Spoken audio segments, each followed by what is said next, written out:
Hello, my name is Misha Sharif, and you're watching Decoding Careers, where I talk to professionals about their careers.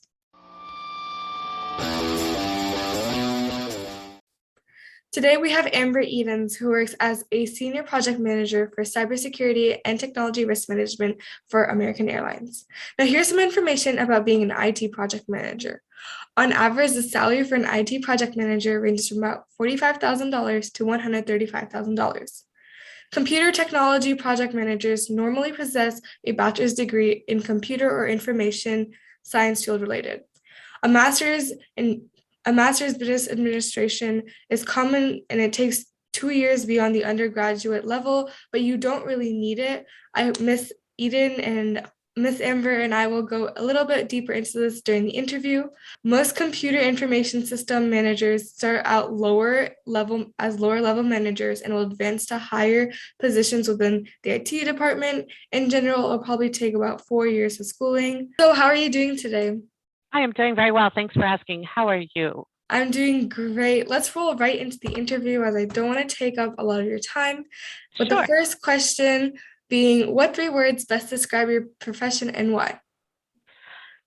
3 words.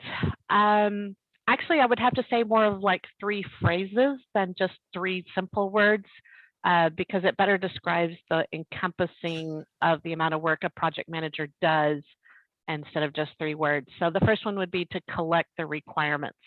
That is the basis of a project. You want to see what your customer needs out of the project. What is their goal? And then you have to determine scope. So if they tell you, I want to build a house as a project, is the scope including the landscape in the yard, then the driveway, or is it just specifically the house? Because you don't want to end up with what is called scope creep, taking on more than you agreed to. Therefore, you're losing money if your project is based on cost, or you're taking too long if the project's based on time. And then the third one is facilitating the team.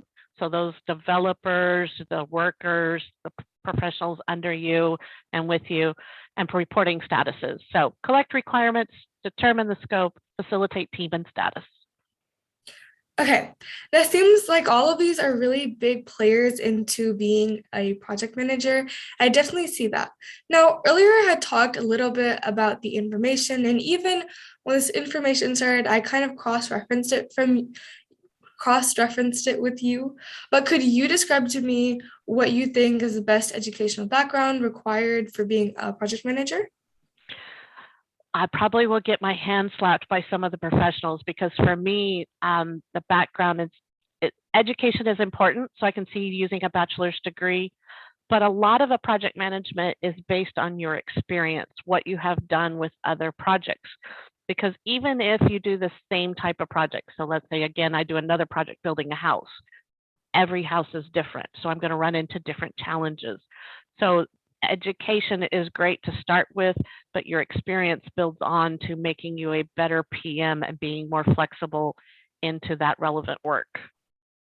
Okay, interesting. So it's not really about like the education, and I definitely see that in a lot of careers, it's a lot about like what you experience in the field and how you can grow from it.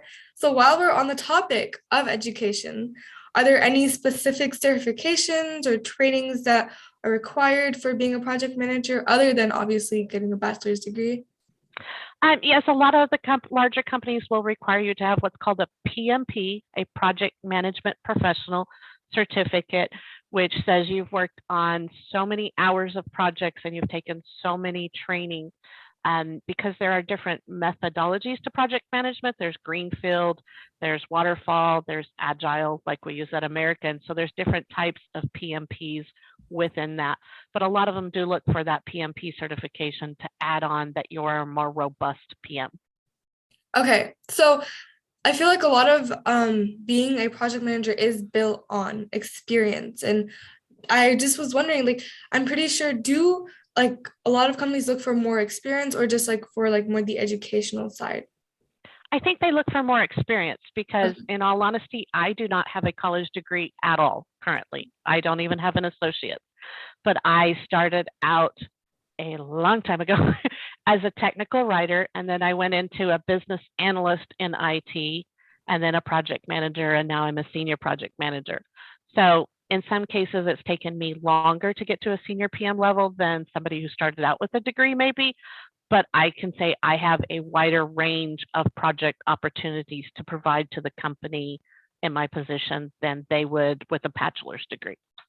Oh, wow. I really love that. It's so motivating to just anybody, really, all the females out there who are really struggling. You started off with nothing and then you really just like built yourself up. Women in STEM is just really cool. I really admire you for that. It's Now, coming a long way since I was your age. I'm definitely. And like you said that you just started off like on like a basic level position and you just worked your way up to like a business analyst all the way to now you're a senior project manager. That is so cool. Oh my gosh. Now, okay, so you work with my dad, but Yeah. and he like I don't he's talked about like his work a little bit and applying that to your job. What is a typical day in your job? Like what do you do? What is the meat of being a project manager? Meetings. You have meetings to work with the staff that is working the project for you. So you get statuses from them on, okay, you have task A, B, and C. Where are you at on each of them? Okay, well, this is what we have for the rest of the project. How are we going to fit that in? When can we fit it in? And you have meetings with what is called the product owner, the person who has basically said, I want this project and they're backing it up. You have to have meetings and tell them the same type of statuses. And sometimes upper management wants the same type of meeting. Again, where are you guys at? How are you doing? They're interested in the budget, really. Where are we on the budget? So you got to watch that. So it's a lot of monitoring many people, monitoring many items, being able to report on all of that in a concise way, no matter what your audience is, you can present to them. Okay, whoa. So it seems like public speaking is a really big aspect of your job. You do have to, I feel like when you're in a room, you got to command the room. That's really cool. So from there, like it looks like there's so many just different like things that you're in charge of, you need to like take care of. So what are the three most important skills that you think are needed for being a project manager? So the first one I had thought of is exactly communication. Again, you need to speak to any level of staff. I've talked to people, in an elevator, you might be working with the maintenance personnel and they want to know what's going on, to the CEO of the company. And American Airlines is a very large company, so he has more than 50,000 workers under him. I need to be able to tell him what's going on to his level, but I would not use it, the same level that I would to use as a maintenance personnel or a fellow. So number one, communication. Two, organization. Again, being able to juggle all those balls of, I have these tasks, we're working on these, here's the backlog of the tasks that we need to get to. We still have a calendar to pay attention to. I have hours to pay attention to. I have money to pay attention to. And then the flexibility of, oh, I have a product owner who says wants this. Oh, wait, now it wants this, this, and this. So how do we push that all back in, but still have to maintain the same dates and the same money? So those three: communication, organization, and flexibility. Those, I feel like those are really core skills that like if you have those skills, you're successful anywhere. And I think that with that, like you were talking about how you have to be able to address anybody and everybody. And at the same time, you do have to like get everything done by like a certain due date using a certain budget. So I feel like there can be a lot of challenges that are derived from being extremely flexible and being organized and just like being able to talk to everyone. There can be so many challenges associated with that. So could you tell me what are some of the challenges being associated with being, can you tell me what are some of the challenges that are associated with being a project manager? Well, besides those that we mentioned, the flexibility, being able to change from one topic to another or one task to another, et cetera, is I would say also kind of redundancy. Again, going back to the example of if you're a construction manager project, you're building. IT, we're developing, we're producing, we're developing, we're producing. So some of it is seems like I am repeating the same type of tasks in each project. So how do I keep that where I have the interest in it? So I'm giving my full abilities to how do I keep my staff interested in it so they're giving their full abilities, and being able to be passionate and truly a salesman in some aspects also, to those topics I mentioned earlier of reporting out to everybody without saying the same thing over and over. Definitely. And I can kind of relate to that as someone who interviews other people.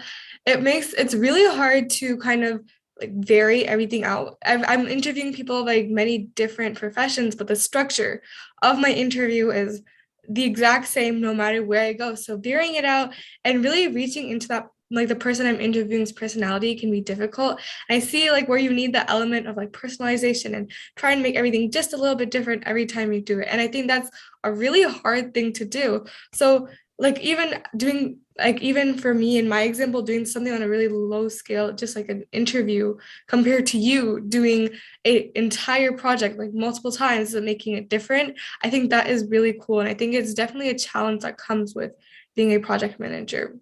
Mhm. So now let's just go on to like a different aspect of being like of working as a project manager, which is like your personal life. So how do you balance your personal life? Because earlier we were talking and you said that like you need to be really flexible and that like your product you have to like reach certain deadlines, but you still have like a product owner who's just like kind of there who's trying to like get you to do a bunch of things. So how do you balance your personal life with your work life? Because I'm sure it can sometimes feel like a lot. It can, and that's more of a personal responsibility to yourself.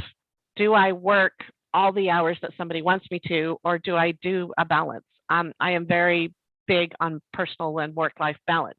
I am paid, yes, I'm a salary, but at the same time, why should I do more work as a salary than person who's paid hourly for the same type of job?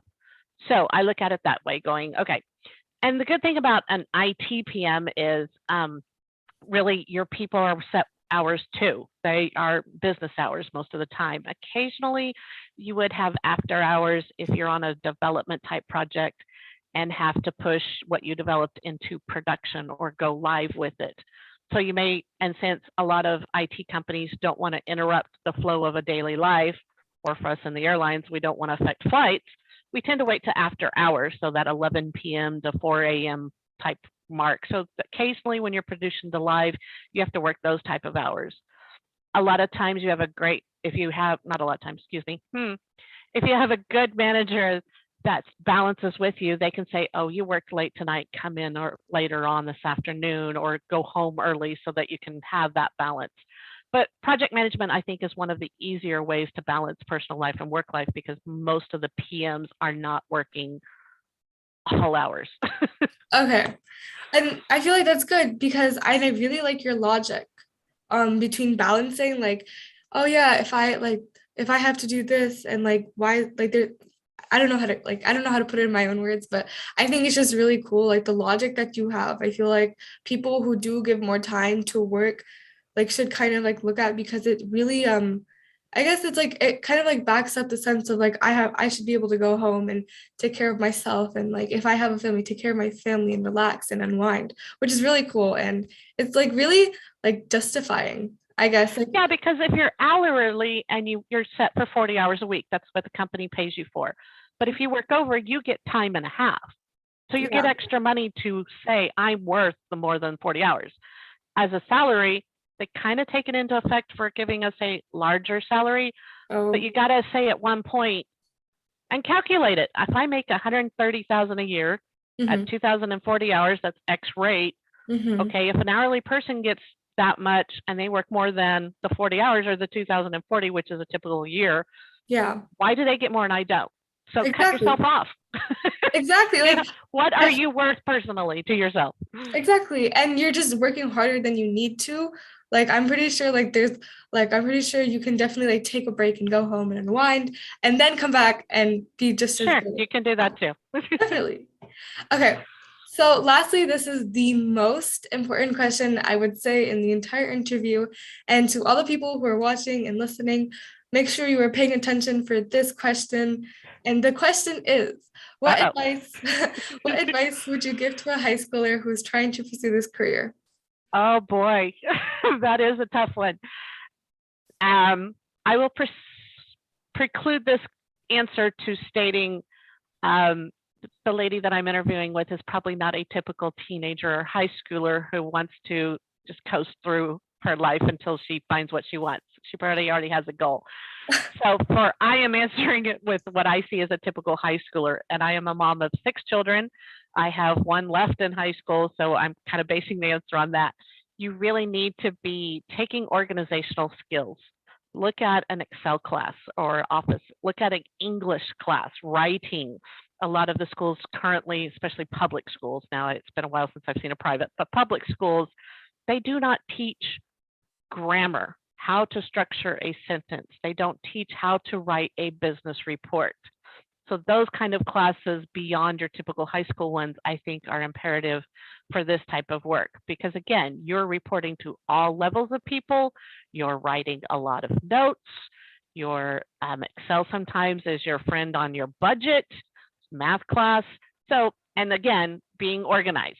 Those 3 phrases I used at the beginning of this interview: organization, how to keep this box going that wants to turn into a octagon. So yes, make sure you're paying attention to your organizational skills, your writing skills, your math skills. Definitely. And I think actually I might look into the Excel class and obviously the English class, because I think being a high schooler, I feel like every once in a while we should be able to like review over like all of our grammar rules. But like right now we're doing Shakespeare, and I don't know how that has to do with my future. But I mean, if I ever become an English major, it will. And I think the Excel sheet, like definitely, because I think they'll definitely benefit me, because I'm like I'm a treasurer for Key Club right now. And so I think that will definitely help me a lot in like maintaining our funds and making sure everything's okay and like keeping everything organized. So okay. So everyone, this is Amber Edens. She is an amazing project manager who works with my dad, who has so much experience. Thank you so much for being here, and thank you so much for for agreeing to be interviewed. You are so welcome, and it was a pleasure meeting you, and I'm glad to help. I hope the answers I gave will lead to somebody being interested in project management. You did great, don't worry, and your answers were amazing. Thank you so much. Thank you.